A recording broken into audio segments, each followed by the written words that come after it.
आप सबको नमस्कार।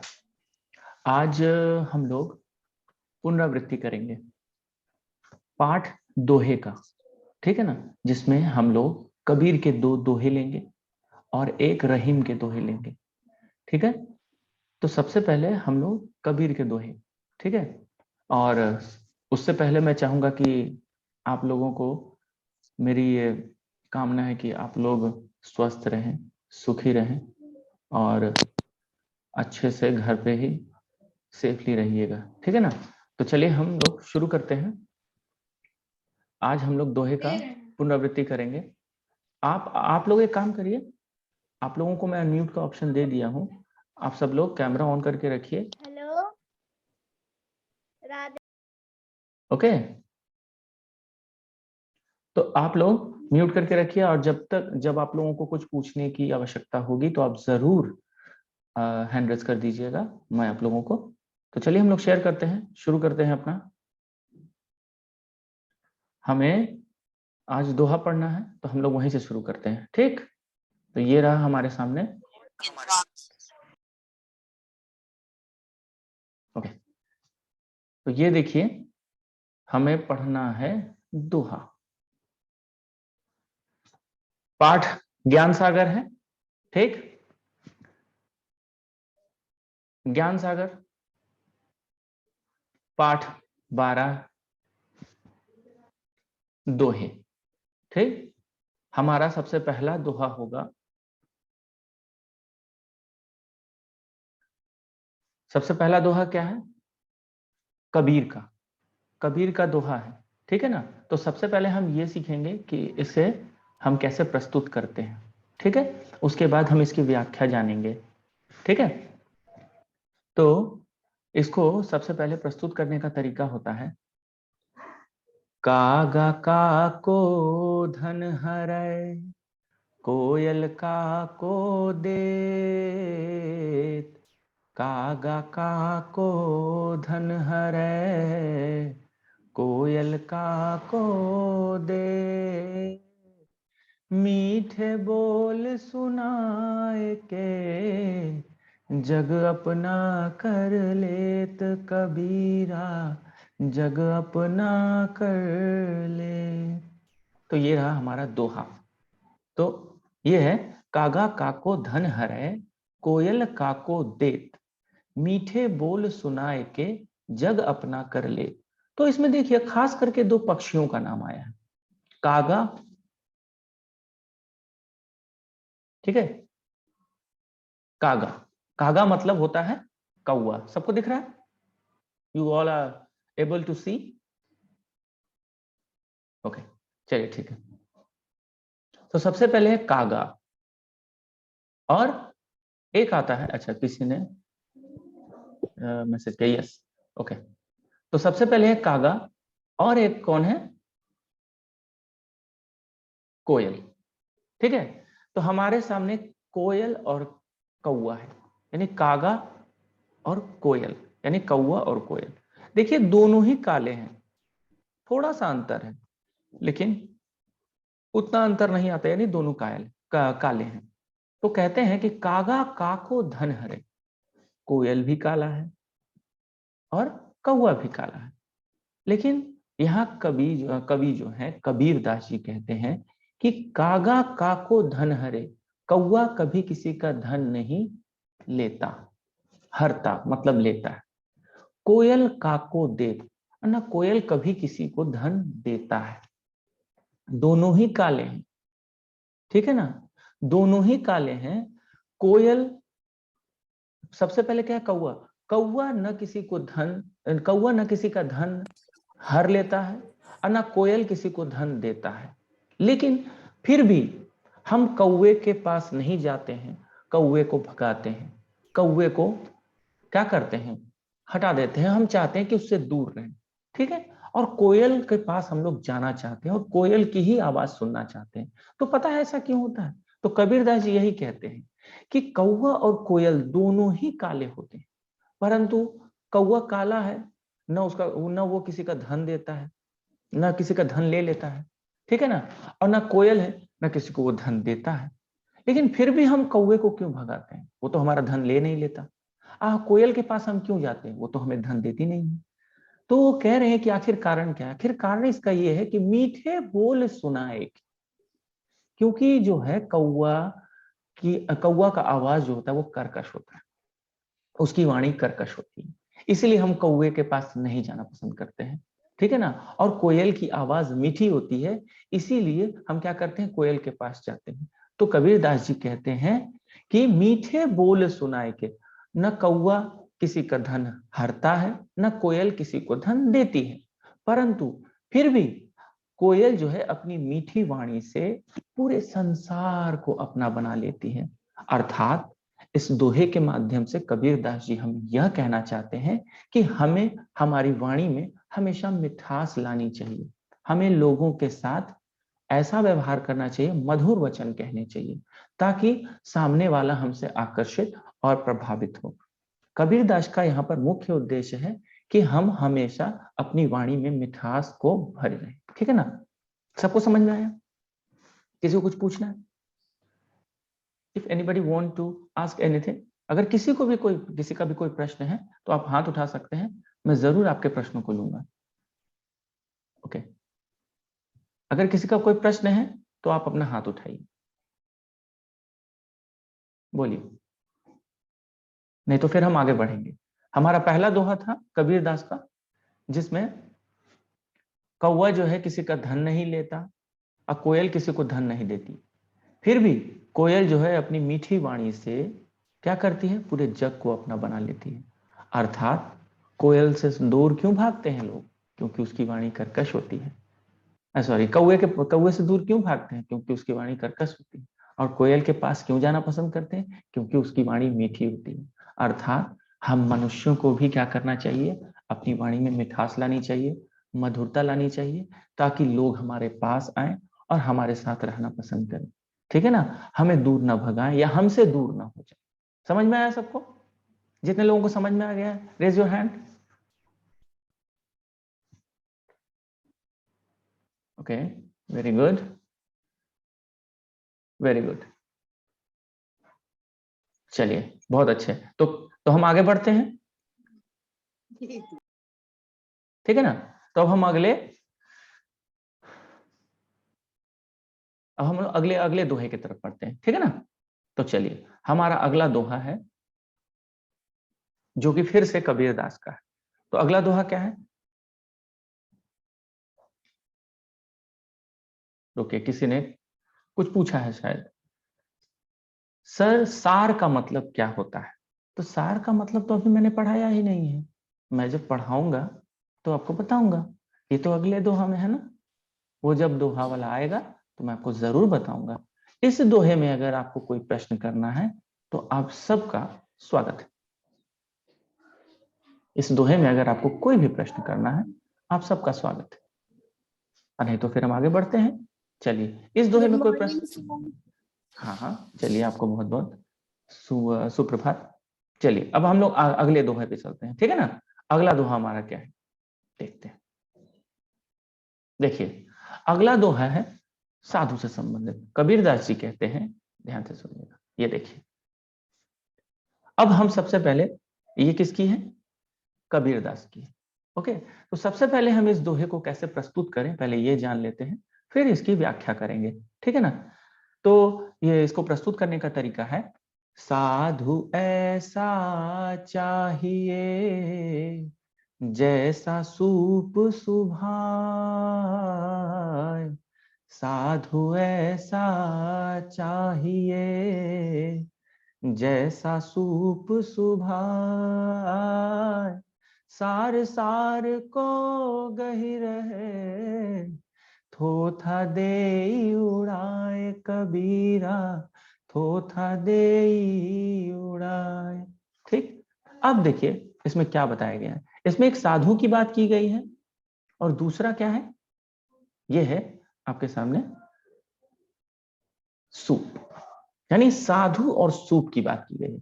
यानी यहां पर साधु की तुलना किससे की गई है? सूप से की गई है। और ऐसा कहा गया है कि हम इंसानों को भी ऐसा होना चाहिए। तो कैसा साधु चाहिए? अब सबसे पहले हम जान लें कि साधु का मतलब क्या। इस तस्वीर में जो साधु दिख रहे हैं, क्या ये साधु का मतलब ये साधु होता है? बिल्कुल नहीं। साधु का मतलब ये साधु बाबा नहीं होते, यानी हम सबको साधु बनना चाहिए, नहीं, ये साधु का मतलब नहीं है। साधु का तात्पर्य यह है कि हमें सज्जन पुरुष बनना चाहिए, एक अच्छा इंसान बनना चाहिए, उसको हम साधु कहते हैं।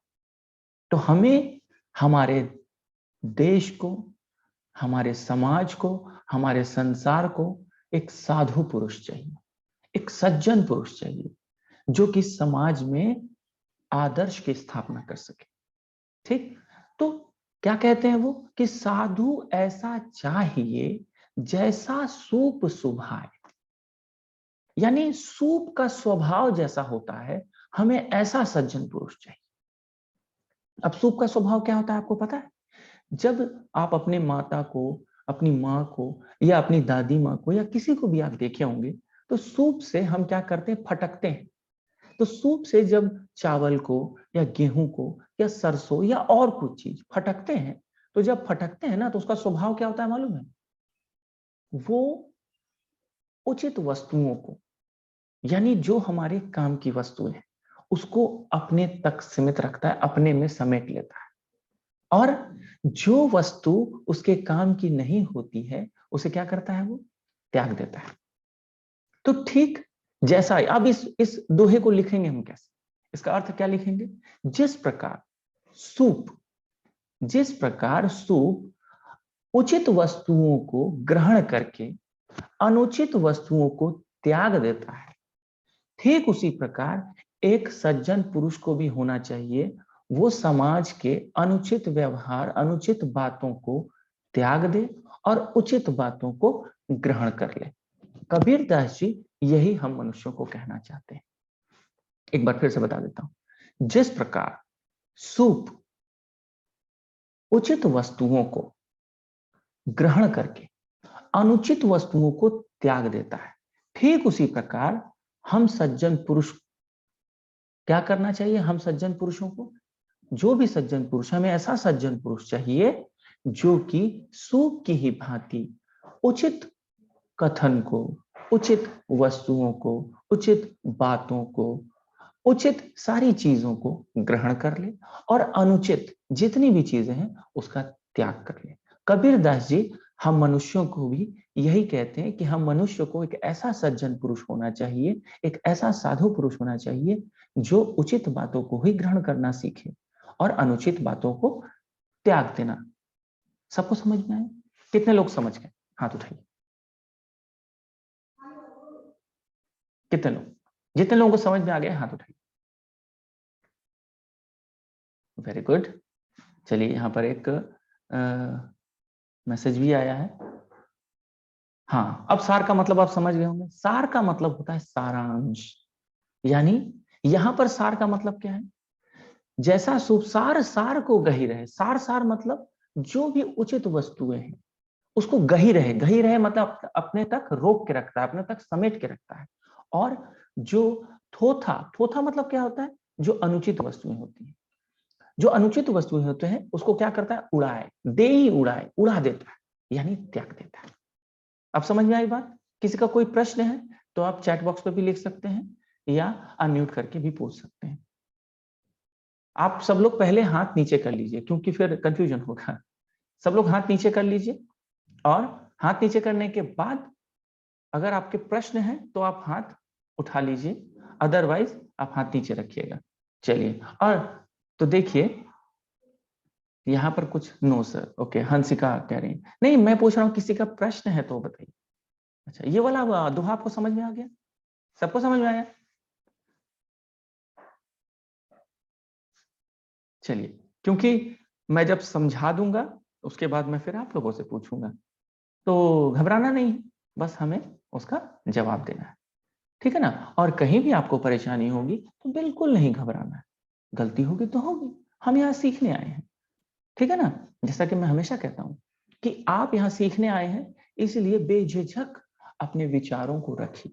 वो उचित है, अनुचित है, सही है या गलत है, या कितना अच्छा है, वो हम बाद में देख सकते हैं, ठीक है ना? तो उसके लिए कभी हमें घबराना नहीं है। ओके सर, लास्ट लाइन एक बार बता दीजिए, आपकी वॉइस ठीक से नहीं आ रही थी। आपको कोई बात नहीं, मैं बता देता हूँ। आर्या सिन्हा का एक प्रश्न है, मैं लास्ट लाइन फिर से बता देता हूँ। वैसे ये रिकॉर्डिंग भी है, मैं आप लोगों को प्रोवाइड कर दूंगा। आप चाहें, अगर आपको कोई परेशानी हो रही है तो आपको मैं एक बार ये फिर से वीडियो डाल दूंगा, आप आराम से इस वीडियो को देख सकते हैं यूट्यूब चैनल पे, ठीक है ना। मैं वो लिंक शेयर कर दूंगा, आप परेशान ना हो। अगर आपका कोई नेटवर्क प्रॉब्लम होता है तो उससे आपको कोई कुछ भी नुकसान नहीं होगा, क्योंकि मेरे यहाँ कोई नेटवर्क प्रॉब्लम नहीं है। ओके, तो चलिए मैं इस दोहे को एक बार फिर से समझा देता हूँ। ओके, तो देखिए क्या था इसमें। कबीर दास ने कहा है कि हमें ऐसा साधु चाहिए जैसे सूप का स्वभाव होता है, यानी सूप के स्वभाव की भांति ही हमें सज्जन पुरुष चाहिए। जिस प्रकार सूप उचित वस्तुओं को ग्रहण करके गही लेता है, मतलब ग्रहण कर लेता है, और अनुचित वस्तुओं को त्याग देता है, ठीक उसी प्रकार सज्जन पुरुष को भी होना चाहिए। सज्जन पुरुष को भी क्या करना चाहिए? उचित वस्तुओं को, उचित बातों को, उचित कथनों को, उचित जो भी चीजें हैं उन सब चीजों को ग्रहण करके अनुचित तथ्यों को, बातों को और विचारों को त्याग देना चाहिए। ठीक है, अब सबको समझ में आया? अब कोई परेशानी है? अभी भी किसी का कोई प्रश्न है तो आप पूछ सकते हैं। अच्छा रुचि, आप अगर कुछ पूछना चाहती हैं तो मैं अनम्यूट कर देता हूँ। पूछे रुचि, आप अनम्यूट कर सकते हैं। सर, थोथा देई उड़ाए का मतलब क्या होता है? थोथा का मतलब होता है अनुचित वस्तुओं को वो उड़ा देता है, अर्थात त्याग देता है। उड़ाए मतलब आप देखिएगा सूप को जब हम ऐसे फटकते हैं ना तो क्या होता है, आप देखिएगा सूप में जो भी भारी चीजें हैं, जो उचित वस्तु है, जैसे सरसों हो तो वो अपने आप में रख लेता है, या गेहूं हो या चावल हो। और उसमें जो थोथा यानी कि जो हमारे काम की वस्तु नहीं है, जो हमारे लिए उचित वस्तुएं नहीं है, जो हमारे काम नहीं आएंगे, वो अपने आप उड़ के नीचे गिर जाता है। ऐसा होता है? होता है कि नहीं? Yes sir. हाँ, और किसी का कोई प्रश्न है? अब आपको समझ में आया रुचि? Yes sir. ओके, और किसी का कोई प्रश्न है? और कोई प्रश्न करना चाहते हैं तो कर सकते हैं। चलिए चलिए, कोई बात नहीं, तो फिर हम लोग आगे बढ़ते हैं। ओके, गही मतलब, अच्छा सौम्या का प्रश्न है, गही का मतलब क्या होता है? गही मतलब होता है ग्रहण करना। गही का मतलब क्या होता है? ग्रहण करना। और किसी को कोई, इसमें कोई भी शब्द, कोई भी अर्थ, कोई भी भाव अगर आपको समझ में ना आ रहा हो, आप बेझिझक प्रश्न कीजिए। मैं आपके ही प्रश्नों को और आपके ही जितने भी मन में उठने वाले प्रश्न हैं उसको दूर करने आया हूं। ओके, चलिए देखते हैं क्या प्रश्न है। गही का मतलब तो बता दिया, चलिए फिर से बता देता हूं। गही का मतलब ग्रहण करना, और सार सार का मतलब होता है सारांश रूप में। तो यहाँ सार सार का मतलब होता है सारांश रूप में। तो यहाँ सारांश इस अर्थ में आया है कि वो जब हम सूप को फटकते हैं तो उसमें देखिएगा वो सारी चीजें जो कि हमारे काम की हैं, वो सारी चीजें वहीं पे अटक जाती हैं, अर्थात वो ग्रहण करके रखता है, और जो अनुचित होती हैं उन्हें वो त्याग देता है। तो यहाँ सार सार का मतलब सार रूप में हमें क्या करना चाहिए। अब आपको मैं अब इस जीवन से जुड़े हुए बातों को कहता हूँ, आप समझ जाइएगा।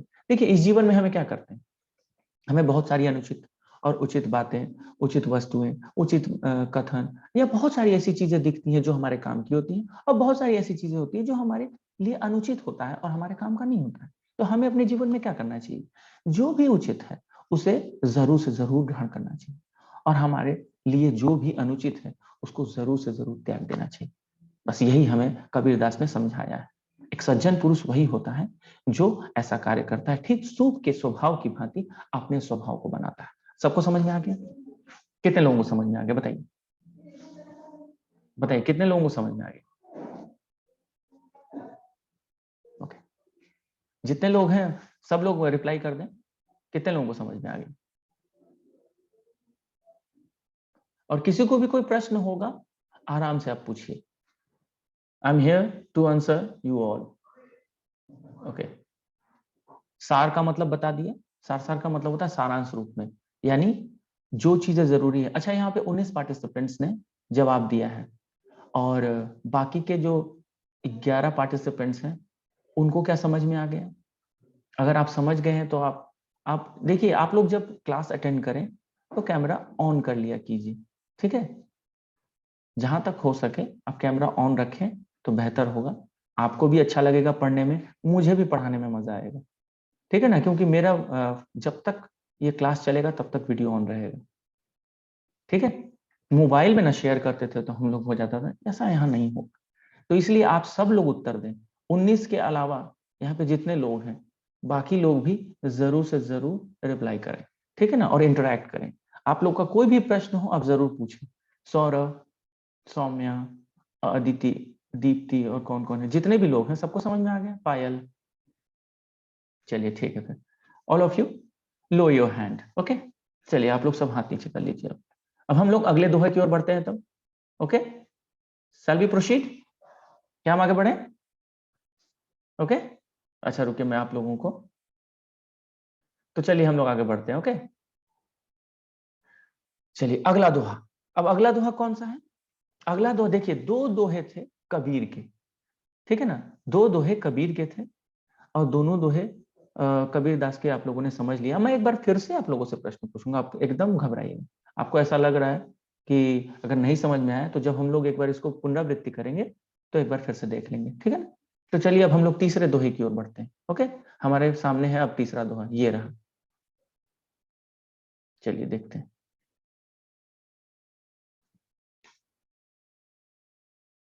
तो ये था साधु। अब हमारे सामने तीसरा दोहा है, सब लोग जरा देखेंगे अपने स्क्रीन पे, ये देखिए। तो तीसरा दोहा क्या है? चाह, हाँ इसको कैसे प्रस्तुत करेंगे मैं बता दूं, और ये रहीम का है। चाह गई चिंता मिटी, मनुआ बेपरवाह। चाह गई चिंता मिटी, मनुआ बेपरवाह। जिनको कछु ना चाहिए, वे साहन के साह रही माँ, वे साहन के साह। अब देखिए इसका मतलब समझिए, यहां पर आखिर रहीमदास जी कहना क्या चाहते हैं, पहले इसको समझिए।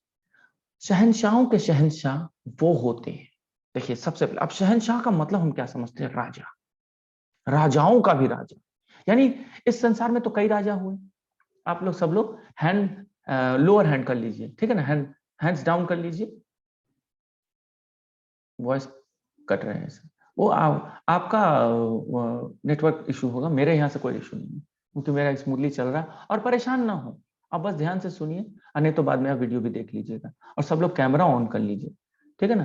तो देखिए वो क्या कह रहे हैं कि चाह गई, शहंशाहों के शहंशाह का मतलब क्या होता है ये समझिए, यानी राजाओं का राजा। यानी हमें क्या रहीमदास जी कह रहे हैं कि राजा बन जाओ, यानी जितने भी राजा हुआ उनमें से भी बहुत बड़ा राजा।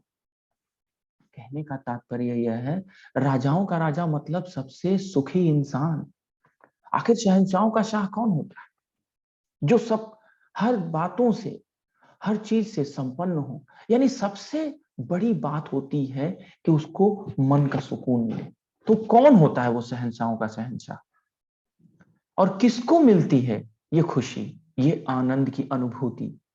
उसको मिलती है, वही शहंशाहों का शाह कहलाता है, जो जिसकी चाह गई चिंता मिटी, जिसकी चाह चली जाती है, ठीक है ना, यानी उसको कोई इच्छा नहीं होती, उसको कुछ नहीं चाहिए होता है, और मन की चिंता मिट जाती है। कौन शहंशाहों का शाह होता है? शहंशाहों का शाह वो होता है जिसकी इच्छाएं खत्म हो जाती है, जिसको किसी बात की कोई इच्छा नहीं रहती, यानी कोई चाह नहीं रहती, चिंता मिट जाती है, किसी बात की कोई चिंता नहीं रहती। और जिसको चाह नहीं होती उसको चिंता नहीं होती, उसकी चिंता मिट जाती है।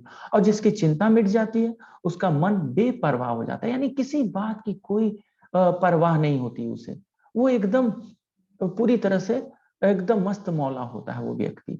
और जो व्यक्ति इस प्रकार का होता है, जिसको कुछ नहीं चाहिए होता है, और अर्थात जिसको किसी बात की कोई उम्मीद, कोई इच्छा नहीं रह जाती, वही शहंशाहों का शाह कहलाता है। अर्थात वही इस संसार में सबसे ज्यादा सुखी इंसान होता है। अब जरा सा आप लोग स्क्रीन पे देखिएगा, मैं आप लोगों के लिए कुछ तैयार किया हूं, देखिएगा, देखिए,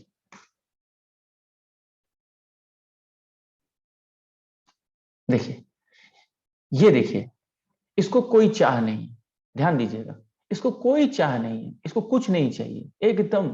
ठीक है, जब चाह नहीं है तो क्या होगी, आगे देखिए, चिंता मिट जाएगी। यानी देखिए, इसको कोई चिंता नहीं है। जिसकी चाह नहीं होती, कोई चाह नहीं है, तो चिंता भी नहीं होती है। अब जिसको चिंता नहीं होती है, अब क्या होता है, उसका जो है मन बेपरवाह हो जाता है। यानी उसे कोई परवाह नहीं होती है दुनिया की। समझ में आया?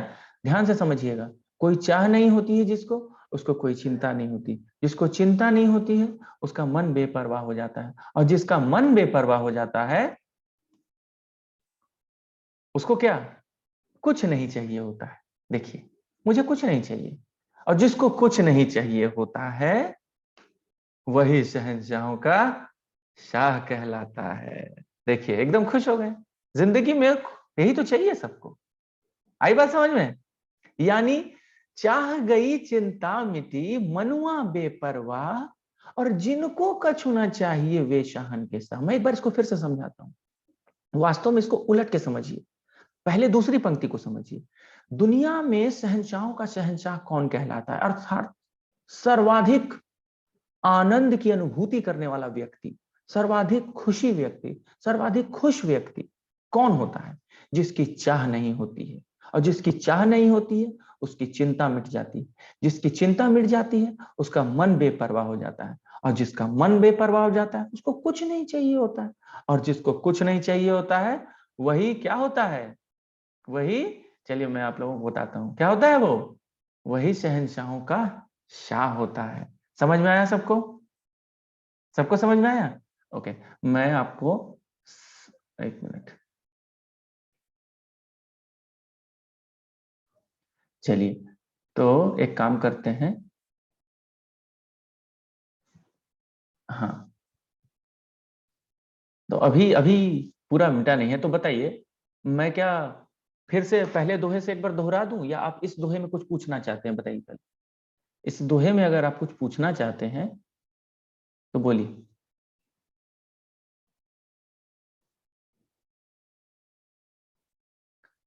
आपका कोई प्रश्न है तो हाथ उठाइए, रुक जाइए।